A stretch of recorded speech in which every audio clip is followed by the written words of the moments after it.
Apakah Tuhan menciptakan pohon terlarang sehingga Hawa tergoda, sehingga seluruh manusia berdosa? Apakah untuk mencobai manusia? Apa sebabnya untuk repot-repot?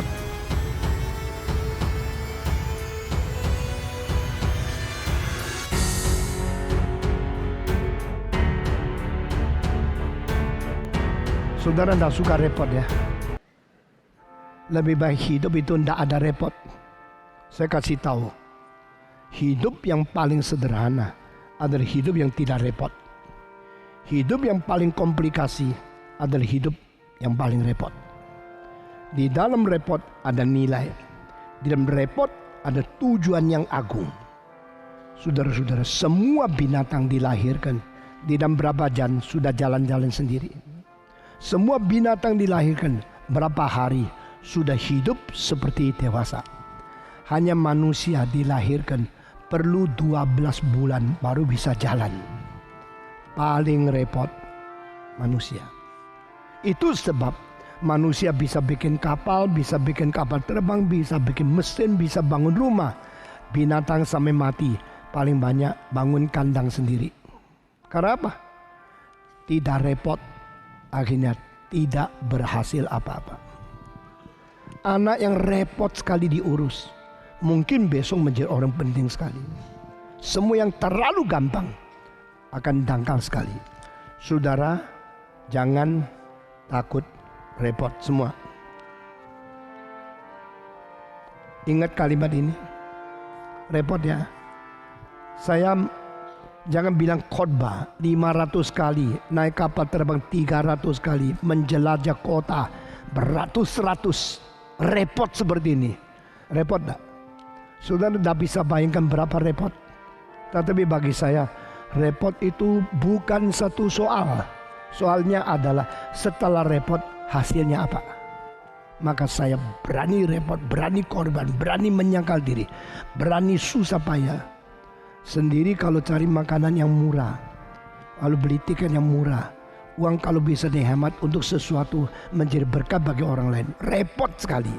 Tapi saya berkata kepada saudara, orang yang tidak mau repot atau hanya mau repot untuk diri sendiri, tidak ada sumbangsi untuk orang lain. Tuhan berepot, tapi itu harus. Yang diharuskan apa? Sifat manusia harus diuji. Kenapa ada pohon terlarang? Kenapa ada ular yang menyusup? Bok bikin pagar yang tidak ada lubangnya, supaya ular tidak masuk. Bok bikin pohon semua yang baik. Tidak ada yang pohon membedakan baik dan jahat yang harus dilarang. Ini adalah absolute necessity. Harus, mutlak harus ada. Karena sifat manusia itu perlu diuji. Engkau bilang, kenapa berani Pak mengatakan mutlak harus? Karena waktu Yesus di dunia pun dicobai oleh setan. Tidak ada kecuali anak Allah Yesus Kristus tidak ada hak istimewa. Dia tetap harus diuji, dia tetap harus dicobai. Karena Allah itu adil adanya.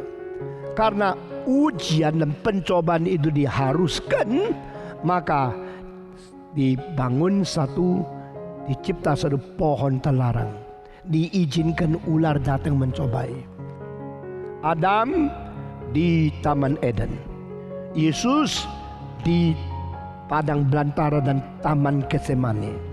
Dua tempat ini adalah pengujian dan pencobaan untuk dua wakil manusia.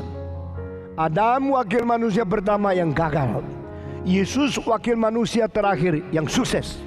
Adam melawan kehendak Tuhan, memusatkan pada kemauan diri. Yesus memusatkan diri kepada kemauan Tuhan dan menyangkal diri. Ujian, pencobaan harus ada.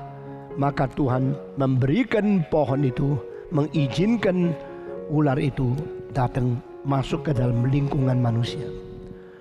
Ada orang yang tidak pernah ada pencobaan, tidak ujian, karena dia memang kelihatannya beres.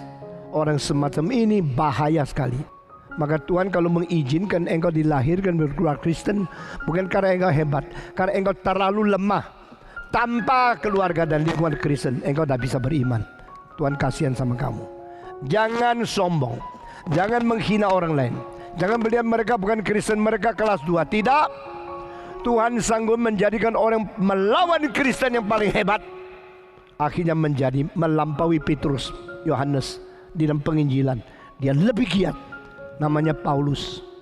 Itu sebab saya tidak mau, tidak berani, tidak pernah menghina orang yang kelihatan bukan Kristen atau dari agama lain atau belum bertobat atau bagaimana. Karena ada potensi di dalam diri manusia yang tidak ada seorang boleh menghina atau melecehkan. Tuhan mengizinkan itu karena Tuhan mau manusia menang. Adam diberi kesempatan dicobai karena Tuhan mau Adam menang. Tuhan mengizinkan orang dianiaya kalau dia mau jadi Kristen karena Tuhan mau dia menang. Tetapi kamu yang terlalu manja, tidak mungkin mengalahkan ujian, maka Tuhan mungkin membiarkan engkau hidup lancar. Jangan sombong.